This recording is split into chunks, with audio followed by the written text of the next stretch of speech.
তো দেখো আজকে আমরা কথায় লেখা শিখবো। এই যে সংখ্যাগুলো আমরা আজকে কথায় লিখবো, তোমাদের একটু মনোযোগ সহকারে দেখতে হবে। দেখো আমরা বলবো যে একক, দশক, শতক, হাজার, অযুত। কেমন এই অযুত এবং হাজার এই দুইটা মিলে কিন্তু আমরা হাজার বলবো। কেমন এই হাজার, অযুত এই দুইটা মিলে আমরা হাজার বলবো। এখানে হচ্ছে 7 7 10 9 হচ্ছে 79,864। ঠিক আছে, তো আমরা এটা লিখবো।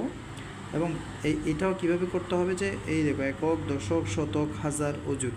এই হাজার এবং অযুত মিলে হচ্ছে হাজার, অর্থাৎ এখানে হচ্ছে 14,925।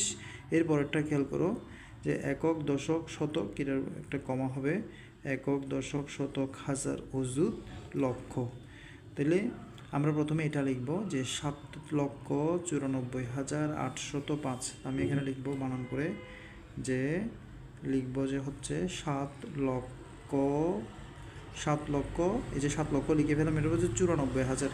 তাহলে আমরা লিখব 94,000, 94,805, 94,805। তাহলে আমরা লিখলাম কত? 7 লক্ষ, এই যে 94,805, 7,94,805। এরপর আমরা লিখব এটা, যে আমরা লিখব 14,925। তো আমরা লিখব এই যে 14,000